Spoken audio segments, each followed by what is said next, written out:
Good morning +2 class. बच्चे हम जहाँ टॉपिक 20 चैप्टर कर रहे थे सो उसमें क्या था, character and personality of Maharaja Ranjit Singh की पर्सनैलिटी के बारे में हमने पढ़ा।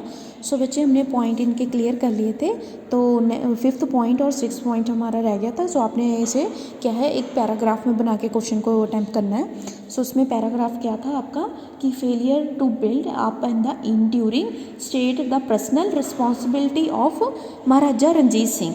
क्या था, स्थाई राज्य की स्थापना विच असफलता, महाराजा रंजीत सिंह की असफलता थी। सो राजा रंजीत सिंह के व्यक्तित्व जिम्मेवारी क्या थी कि वो कहाँ तक जिम्मेवार थे अपने क्या थे फेलियर के लिए, यानी अस्थाई राज्य के लिए। असफल कैसे रहे थे महाराजा रंजीत सिंह, सो उनमें भी कुछ क्या थे बच्चे डिफॉल्ट्स आ गए थे। डिफॉल्ट के कारण वो क्या थे, महाराजा रंजीत सिंह अपनी जिम्मेवारियों से क्या थे वो पीछे हट गए थे। उनकी क्या रिस्पॉन्सिबिलिटी मतलब जो अधूरी रह गई थी उनके बारे में हम डिस्कस कर लेते हैं बच्चे। सो 2 ही पॉइंट आपके ये रह गए थे, उसके बाद ये चैप्टर कंप्लीट है। सो प्लेस इन हिस्ट्री, और ये पॉइंट आपका रह गया था कल, सो इसे आज एक्सप्लेन कर लेते हैं पहले। सो फिर क्या था, फिर फेलियर में उसमें महाराजा रंजीत सिंह एक कुशल शासक के गुण मौजूद थे। तो वो बहुत ही देर तक क्या थे, बहुत ही लॉन्ग टाइम तक उन्होंने अपना सारा क्या था इंपीरियर अपना संभाल लिया। राज्य कैसे उन्होंने अपना सारा संभाला, कैसे अपनी उन्होंने स्थापित किए राज्य। सो उनकी मौत के 10 साल बाद, सो क्या है 10 ईयर आफ्टर, सो फिर उनके क्या है अंग्रेज जो थे उन्होंने अपना सारा ही राज्य में सम्मिलित कर लिया। इनके बाद यानी इस स्टेट में क्या था कि अंग्रेज आ चुके थे और उन्होंने क्या है सारा इंपीरियर संभाल लिया। उसके बाद फिर क्या हुआ कि असफलता के 2 ही कारण रह गए थे उनके पास। एक तो वो खुद अपनी जिम्मेवारियों के कारण, और दूसरे उन्होंने कंट्रोल से बाहर हो गए थे। जो उनकी मिलिट्री थी वो सारी क्या थी कि वो खुद ब खुद आपे से बाहर थे, उनके कंट्रोल से बाहर थे, उनके टच में नहीं थे मतलब। सो आगे लिखा गया है कि इसमें महाराजा रंजीत सिंह ने सिख साम्राज्य के पतन के लिए कुछ जिम्मेवार ठहराया गया है, क्योंकि उनमें भी कुछ दोष आ चुके थे, उनके भी कुछ डिफॉल्ट्स निकले थे कि महाराजा रंजीत सिंह ने अपने प्रशासन टाइम में क्या उनकी कमियां जो रह गई थी। सो फर्स्ट पॉइंट में बच्चे अपने लिखना है कि लाहौर साम्राज्य की जो कुछ सारी शक्तियाँ थी वो महाराजा रंजीत सिंह के अधीन थी, यानी एक उनका सेंट्रल था। महाराजा रंजीत सिंह के हाथों में क्या थी कि सारी शक्तियाँ दे दी गई थी, वो संभाल रहे थे, उनका कंट्रोल पूरा था। फिर उन्होंने क्या है वो आप बड़ी ही मेहनती थे, क्योंकि वो सब बहुत ही ऑनेस्ट होते थे पर्सन। महाराजा रंजीत सिंह का करैक्टर जैसे आपने ऊपर पहले देखा कि इनके हमने पढ़े करैक्टर्स में क्या क्या आया था। सो करैक्टर के कारण वो क्या थे, बहुत ही ऑनेस्ट थे, बहुत ही मतलब ईमानदारी काम करते थे, मेहनती थे, इसीलिए वो उन्होंने अपना सारा प्रशासक चलाया। परंतु बाद में फिर क्या हुआ, वो धीरे धीरे भूलने शुरू हो गए और अपने राज्य प्रबंध का सारा काम जो था, उसका काम भार जो था वो अपने अधिकारियों और शिक्षक नहीं किया। क्यों, उनके जो टाइम पीरियड में था उन्होंने बहुत ही उन्हें एजुकेटेड नहीं बनाया। मिलिट्री तो बना ली बट उन्हें एजुकेटेड बनाना भूल गए। सो यही उनका यहाँ पर डिफेक्ट निकला बच्चे, दोष था यहाँ पर एक महाराजा रंजीत सिंह का कि उन्होंने सारी मिलिट्री तैयार की पर उन्होंने क्या है शिक्षा देना, यानी उन्हें एजुकेटेड करना बहुत ही ज़रूरी था, वो उनमें पॉइंट कमी थी, रह गई थी। सो इसमें हम देखते हैं कि जो इनका नीचे रीज़न निकलता है उसमें क्या है, मौत के बाद कई ऐसे जो कारण थे व्यक्ति ना होने के कारण जो साम्राज्य में सुरक्षित रख सके। यानी अब क्या थे, महाराजा रंजीत सिंह एक हिस्ट्री में एक ऐसी पर्सनैलिटी थे कि उन्होंने अपने टाइम पीरियड में सारा मतलब कंट्री को संभाला, पर अंत में जब उन्होंने मतलब क्या हुआ कि सारा राज्य संभालने के बाद उन्हें फिर क्या कोई दूसरा ऐसा इंपीरियर का राज्य मतलब किंग नहीं मिला कि वो महाराजा रंजीत सिंह की तरह उन्हें संभाल कर रखता। सो इसीलिए क्या हो गया कि वहाँ पर उनका पतन होना शुरू हो गया। सो फर्स्ट पॉइंट में ये बताया। नेक्स्ट पॉइंट में इसी पॉइंट में आपने सेकंड पॉइंट में लिखना है कि महाराजा रंजीत सिंह की दूसरी भूल ये थी, मतलब उन्हें कन्फ्यूज़न थी और इसी तरह एक विशाल फौज का गठन तो कर लिया। यानी आपने उनकी पहले मिलिट्री के बारे में पढ़ा ना, एडमिनिस्ट्रेशन मिलिट्री जो भी उन्होंने पीछे मिलिट्री में किया था। सो उनकी बहुत ही बड़ी मिलिट्री थी, हर स्टेट में उन्होंने अपनी मिलिट्री रखी थी।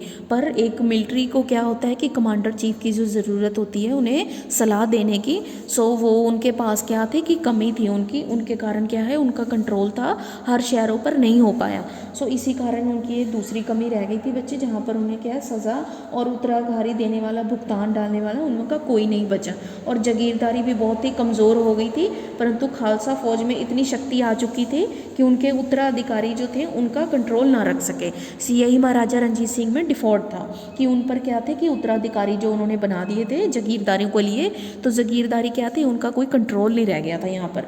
सो नेक्स्ट पॉइंट में थर्ड में बताना है कि स्थायी राज्य की स्थापना करने के बाद महाराजा रंजीत सिंह असफलता के सबसे बड़ा कारण ये निकला कि उन्होंने अंग्रेजों के प्रति जो गुड थे वो भी टेक दिए थे। मतलब अब वो कहने का भाव यहाँ पर ये हो गया बच्चे कि जब महाराजा रंजीत सिंह ने इतनी बड़ी मिलिट्री तैयार कर ली, उसके बाद भी उन्होंने क्या किया कि अंग्रेजों के सामने उन्होंने अपने क्या है ट्रीटियाँ रख दी, कुछ संधियाँ कर ली अंग्रेजों के साथ, वो उन्हें क्या है लॉस में डालती चली गई। सो यहाँ पर ये महाराजा रंजीत सिंह के वीकनेस पॉइंट के बारे में कहा गया कि उन्होंने क्या किया, इतनी मिलिट्री होने के बाद भी अंग्रेजों के सामने क्या है घुटने टेकने मान लिए अपने, यानी शुरू कर दिए थे। तो राजा रंजीत सिंह ने जब मशहूर हो गए तो अंग्रेजों ने उनसे युद्ध करना ज़रूरी हो गया था, और इसे टालने की बजाय अंग्रेजों के साथ युद्ध करने के लिए महाराजा रंजीत सिंह क्या है तैयार हो गए थे, क्योंकि उन्हें युद्ध को टाल देना चाहिए था। बट महाराजा रंजीत सिंह ने क्या डिसाइड कर लिया कि अंग्रेजों के साथ युद्ध करना चाहिए। सो ये भी उनका एक लॉस था। अंग्रेजों ने फिर क्या किया, अंग्रेजों के साथ पूरे उन्होंने संबंध भी स्थापित कर लिया और हमेशा झिझकते रहे, अनिश्चित मतलब कि वो वहम में फंस गए थे कि वो अंग्रेजों का साथ दें या फिर अपने सिखों का साथ दें। सो इसी कन्फ्यूज़न में वो फंसे रह गए, तो ये भी उनके डाउनफॉल में लेकर चले गए। तो ये भी उनका एक मेन रीज़न है। सो इस वजह कंक्लूड हमने इस पॉइंट में ये निकालना है, पैराग्राफ में आपने इसे पूरा बना के लिखना है और उसके अंदर पॉइंट देने हैं। सो लास्ट में इनका कंक्लूड इस पॉइंट का ये निकलता है बच्चे कि इसमें कोई भी असफल और कोई दोष राजा रंजीत सिंह के नहीं थे, परंतु फिर भी उन्होंने सारी दोष जो थे उन पर थोपना ये भी ठीक नहीं है, क्योंकि महाराजा रंजीत सिंह ने अपने टाइम पीरियड में बहुत कुछ देखा और बहुत कुछ उन्होंने क्या है रिफॉर्म करने की कोशिश भी की हर स्टेट में। सो ये कहना भी ठीक नहीं है कि उनमें पूरे डिफ़ॉल्ट थे, और पूरे राजगद्दी को उन्होंने संभाला, पूरा कंट्रोल रखा, कुछ रिफॉर्म्स भी किए। सो ये बात यहाँ पर पूरी सही नहीं है कि उनमें डिफ़ॉल्ट भी थे। सो नेक्स्ट में आ जाता है बच्चे कि अब उनका प्लेस हिस्ट्री में क्या है। सो ये भी आपने एक पैराग्राफ में बना के इसे लिखना है लास्ट पॉइंट में। सो उनका इतिहास में क्या स्थान रह गया कि महाराजा रंजीत सिंह इतिहास में सबसे एक क्या है, एक चमकता करैक्टर उन्होंने अपना पेश किया है। जिस समय से हमने पढ़ा तो उससे हमें ये पता चलता है कि एक हिस्ट्री के वो भी एक मेन करैक्टर रह चुके थे। इसमें एक जो इतिहासकार हैं कैप्टन मर्चे, उन्होंने लिखा है कि राजा रंजीत सिंह एक क्या थे, मिसल बहादुर थे, और उन्होंने नेपोलियन के साथ तुलना की जाती थी। यानी एक महाराजा रंजीत सिंह की तुलना जो थी वो नेपोलियन के अकॉर्डिंग की जाती थी, और उसमें कहना दोनों के कि महान शासक एक दूसरे से मिलते जुलते थे। परंतु जे हम कहें कि इन हालतों को ध्यान दे में रखा जाए और चरित्र का मूल्यांकन किया जाए तो शायद ही कोई ऐसा पर्सन वहाँ पर होगा हिस्ट्री में। सो उसमें क्या है, जन्मजात सेनापति आदि ये सारे जो गुण थे मौजूद थे, सहनशीलता के गुण थे, इमोशनली भी थे वो, है ना, मिलिट्री को भी उन्होंने संभाला, साहसी के गुण भी देखते हैं। इसीलिए उन्होंने लास्ट में क्या कंक्लूड निकाला कि प्लेस इन हिस्ट्री। सो उनका इतिहास में क्या नाम दे गया, शेर ए पंजाब। लास्ट में आपने अगर पूछा जाए शॉर्ट क्वेश्चन में कि शेर ए पंजाब किसका नाम दिया गया, तो वो आपने बताना है कि महाराजा रंजीत सिंह के नाम से शेर ए पंजाब को जाना जाता है, या महाराजा रंजीत सिंह का नाम रखा गया था शेर ए पंजाब। सो बच्चे ये उनका लास्ट में है। और एन के सिन्हा जो राइटर है वो अपनी कोटेशन में लिखना चाह रहे हैं सिंह को क्या थे वो कार्य जो मार्च थे, उसके बाद जो स्थानिक थे लैनिंग, उसके और मोहम्मद के बाद जो स्थान उनकी उम्र का था वो था उनकी गुरु, उनके स्थान पर गुरु गोबिंद सिंह जी के बाद राजा रंजीत सिंह थे।